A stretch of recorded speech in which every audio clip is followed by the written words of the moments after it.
Jesus. Salve os irmãos, com a paz do Senhor Jesus. Amém. Confesso aos irmãos que eu vim ouvir também. Amém. Mas aprove a Deus por dar essa oportunidade. Está ministrando mais uma vez a palavra de Deus aqui. Peço aos irmãos que abram suas Bíblias. Amém. No livro de 1 Tessalonicenses, seu capítulo 4. Quem crê que Deus tem uma palavra para a nossa vida nessa noite? Amém. Não crê de verdade. Não vai dizer, vou ouvir porque faz parte do culto a palavra, não.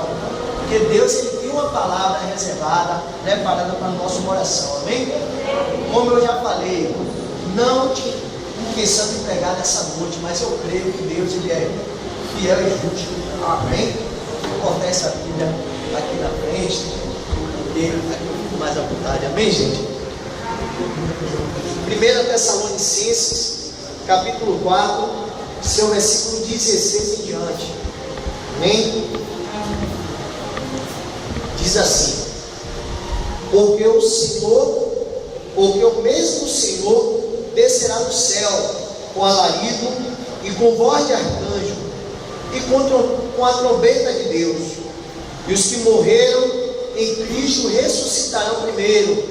Depois nós, os que ficamos vivos, seremos arrebatados juntamente com eles nas nuvens, a encontrar o Senhor nos ares. Assim estaremos para sempre com o Senhor. Versículo 18 diz assim: portanto, consolai-vos uns aos outros com estas palavras. Amém, irmãos? Amém. Portanto, consolai-vos uns aos outros com estas palavras. Amém? Meus irmãos, essa é uma palavra de consolo, uma palavra de vitória. É vitória, irmão? É, porque fala de salvação, fala de arrebatamento.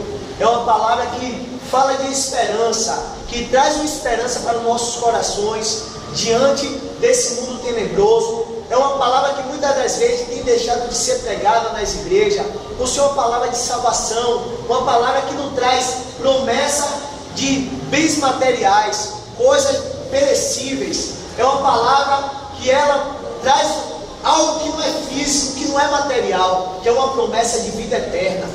O foco da igreja tem que ser a pregação do arrebatamento, de salvação. É uma palavra que tem deixado de ser pregada. Por que tem deixado de ser pregada? Porque é uma palavra que ela não traz uma alegria carnal, ela não traz uma alegria momentânea, mas ela traz um peso espiritual muito grande para nossas vidas. A palavra de Deus nos diz, agora o apóstolo Paulo, a palavra de Deus a partir do capítulo 17 de Atos dos Apóstolos, a palavra de Deus nos fala que o apóstolo Paulo ele está ali pregando na Macedônia, e ele chega em uma cidade chamada Tessalônica, e ali naquela cidade ele começa a pregar o nome do Senhor Jesus, e ele é perseguido, ele tem que deixar aquela cidade às pressas, e os irmãos que haviam se convertido ali, eles é deixado ali sem muitas explicações, sem uma base fundamentada, né? E o apóstolo Paulo ele tem que sair dali e ir para uma cidade chamada Bereia. Ele começa a pregar ali, mas logo o apóstolo Paulo ele fica sabendo que a perseguição começa a se instalar naquela cidade.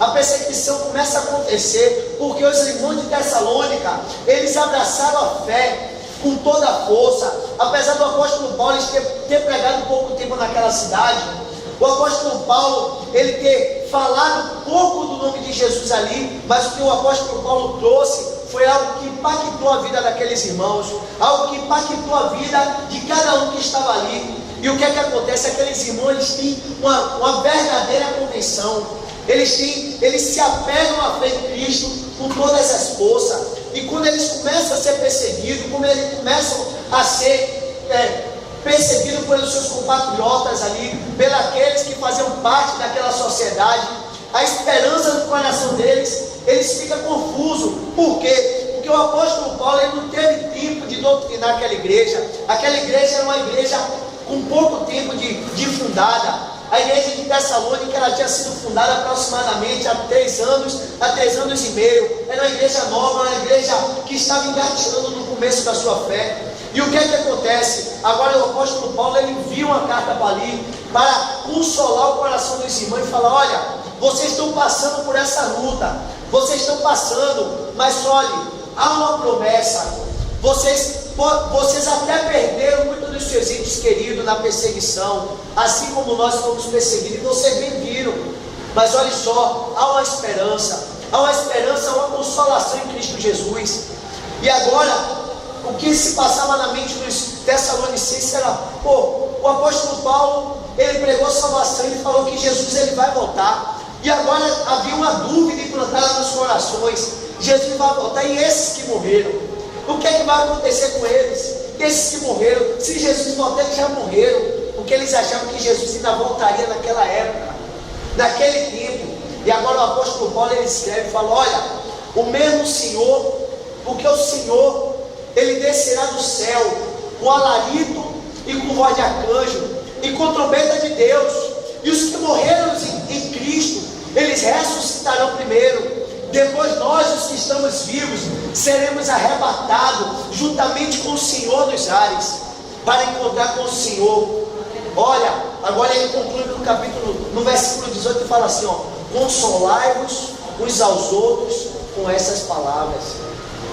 Consolai-vos uns aos outros com essas palavras. Agora, irmãos, preste bem atenção: só se consola alguém que precisa de um consolo. Você só tenta alegrar aquele que está triste. Você só levanta aquele que está caído. Então o apóstolo Paulo agora fala: consolai-vos uns aos outros com estas palavras. Você pode ter entrado pelas portas triste, cabisbaixo, abatido, mas a palavra de Deus, ela vai te consolar nessa noite.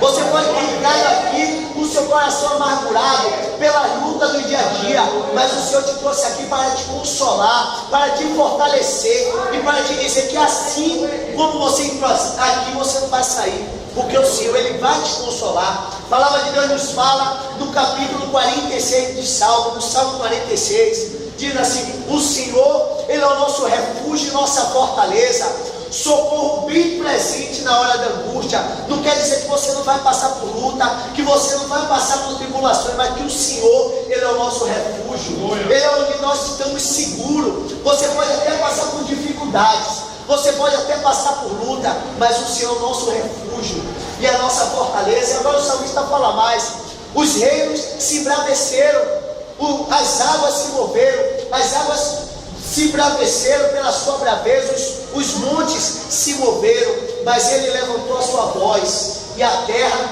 se derreteu. O Senhor dos exércitos está conosco. Deus de Jacó é o nosso refúgio, Deus é o nosso consolo, Deus é o nosso refúgio. Agora, muitas das vezes, quando se fala de salvação, muitas das vezes a gente fala: onde está o consolo nisso? Onde está o consolo nisso? Porque muitas das vezes a gente acha que para nos consolar é necessário pregar uma chave de carro, é necessário falar que Deus vai te dar vitória material, que Deus vai abrir as portas. Não, querido, o seu consolo é saber que um dia o Senhor Jesus ele vai voltar para arrebatar a sua igreja, e aqueles que estiverem firmes na fé, firmes na esperança, eles vão subir, porque o Senhor ele vai se rasgar um dia, e tudo isso aqui, meu irmão, vai ficar.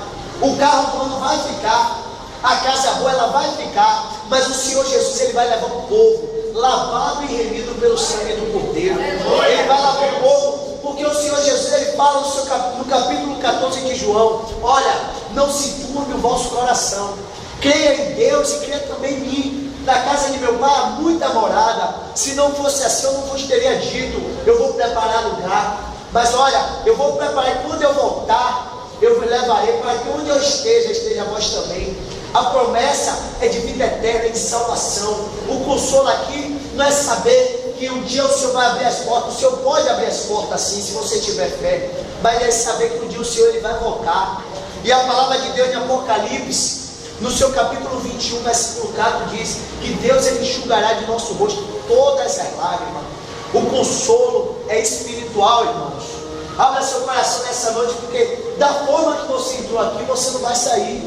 Porque o consolo é saber que um dia o Senhor ele vai cumprir a sua promessa. E todas essas coisas aqui vai ficar. Porque o Senhor Jesus ele diz: passarão os céus e a terra, mas a minha palavra ela não vai passar.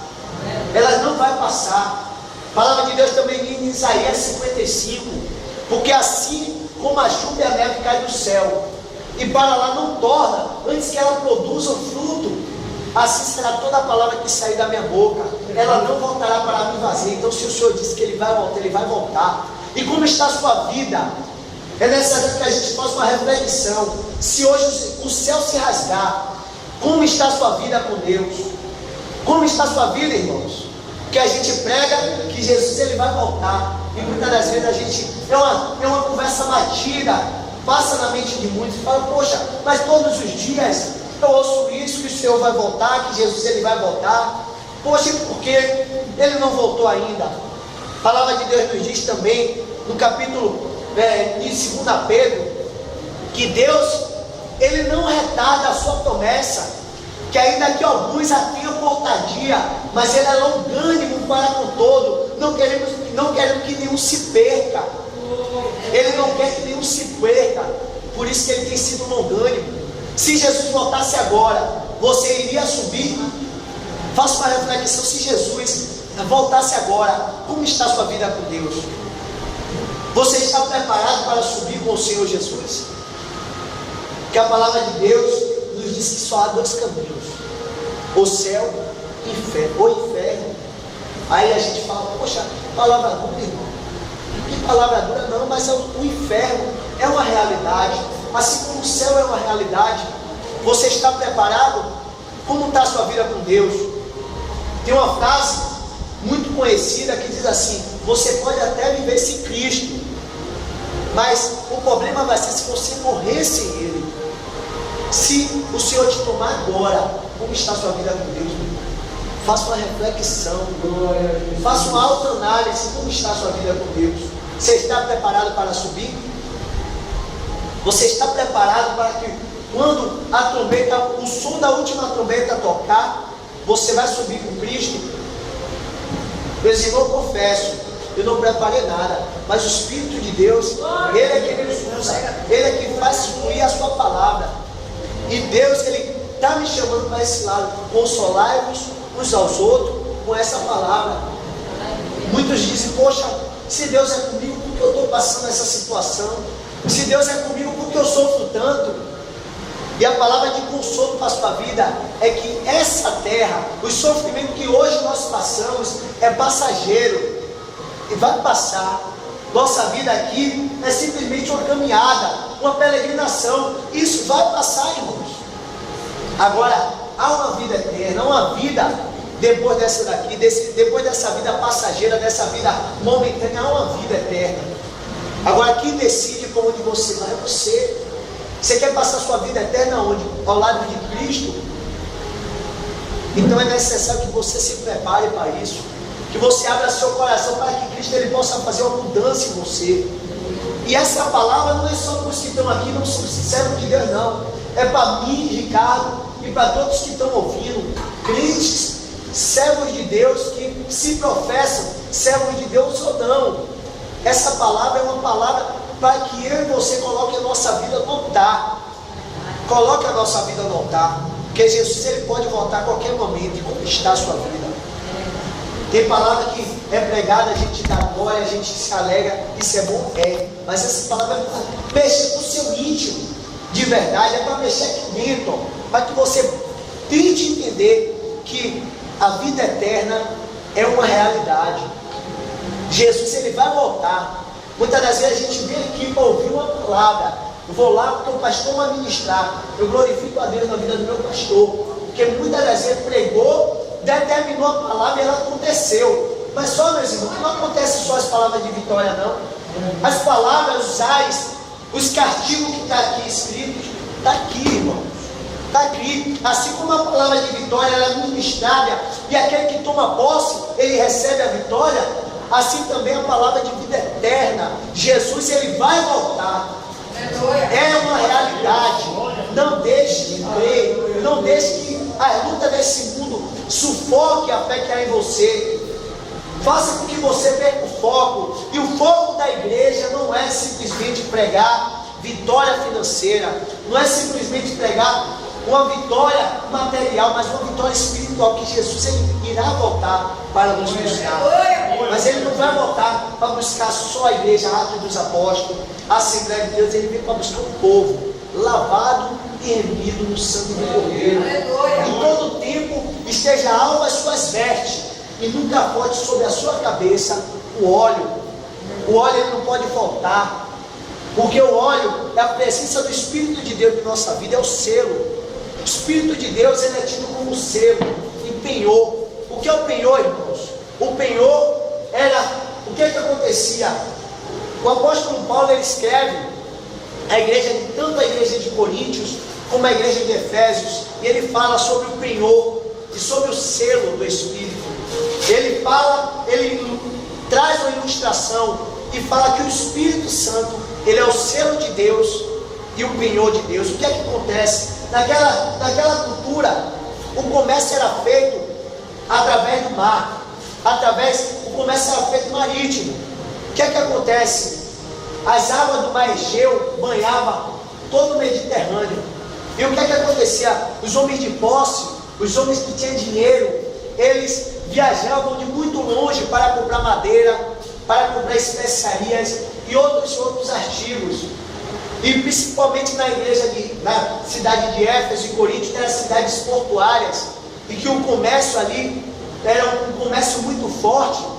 O que é que acontecia? Os homens vinham escolher suas madeiras de acácia, de cedro, ou de qualquer outro estilo, ou de qualquer outra espécie, falavam: essa aqui é minha, essa aqui é minha, essa é minha propriedade. E ele fazia o quê? O seu selo, o seu sinete, como era conhecido, ele marcava e dava agora uma garantia àquele homem: olha, eu vou voltar, tome aqui esse valor, ela já está comprada e ela agora já está marcada. Quando o meu servo vir buscar aquilo que é de direito meu, quando o meu servo vir buscar aquilo que é minha possessão, eles vão ver a minha marca e eles vão levar aquilo que é meu. Então aquele homem não podia vender mais aquela madeira ou aquelas mercadorias, porque ela pertencia àquele homem que marcou, que selou. E o Espírito de Deus em nossa vida é isso, o selo.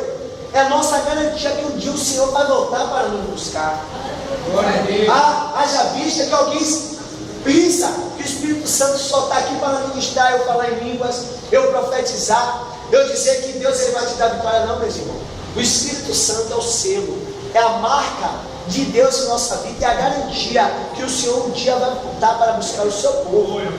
Mas é necessário que nunca as suas vestes deixem de ser alvas e nunca falte na sua cabeça o óleo que é o Espírito Santo, simboliza o Espírito de Deus na sua vida. Não deixe que o óleo falte. A palavra de Jesus, o Senhor Jesus, ele conta uma parábola sobre as 10 virgens. Ele fala: olha, havia 10 virgens, e 5 delas eram prudentes, e 5 delas eram tolas. E aquelas virgens, ela toma agora a sua lâmpada, a sua lamparina, e sai com suas botijas de azeite. Mas só que a tola, ela não levou a reserva, e as prudentes, elas levaram a reserva. Mas tardando o noivo a vir, tardando o noivo a chegar, o interessante é que todas as 10 elas dormiram, tanto as tolas como as prudentes, elas dormiram, elas tosquenejaram, elas pegaram no sono. E o que é que acontece? Ouve-se uma voz, aí vem o noivo, e elas acordam. Mas só que as tolas, elas não tinham reserva para esperar agora o noivo vir, só as prudentes. Ela falou: olha, nos dá um pouco do teu azeite. E as prudentes falam: não, para que não falte a nós e a vós também, para comprar de quem tem para vender. E quando elas tentam correr atrás do prejuízo, era tarde demais. Quando elas voltam, a porta já estava fechada. Então não deixe que a porta ela se feche. É pregado muitas das vezes que o Senhor é amor, que nós estamos no tempo da graça. É sim, irmão. Mas um dia a porta da graça ela irá se fechar. E se fosse hoje, como estaria a sua vida? Se fosse agora, se a trombeta tocasse, como estaria a sua vida? Você está preparado para ser salvo? Você está preparado para encontrar com o noivo? Prepara-te, ó Israel, para encontrar com o Senhor teu Deus, para encontrar o seu noivo. Você está preparado para estar diante do Senhor Jesus? Você está preparado? Então a palavra de Deus nessa noite é de salvação, despertamento, irmãos. Consolai-vos uns aos outros com essas palavras. Consolação, consolação, eu trazer ao seu entendimento que o Senhor Jesus, Ele é poderoso para trabalhar na sua vida aqui e um dia Ele te levar para o céu. Porque o mesmo Senhor, Ele descerá do céu com alarido e com voz de arcanjo e com trombeta de Deus. Amém? E um dia nós iremos nos encontrar com o Senhor Jesus. Amém, irmãos? A palavra é de Deus. Amém? Quem faz é Deus. Não Ricardo não planejou, mas o Senhor Jesus, Ele traz e Ele fala como quer. Amém? Talvez se eu tivesse preparado uma palavra, amém? A palavra de Deus não seria essa. Eu poderia trazer uma reflexão aos irmãos, algo que eu queria do meu coração, o Senhor me usar, amém? Mas o que o Senhor quis trazer ao nosso coração nessa noite é isso. Eu tinha uma palavra preparada, mas Deus falou que não era essa palavra. Deus me deu um versículo, e em cima desse versículo eu estou ministrando para os irmãos.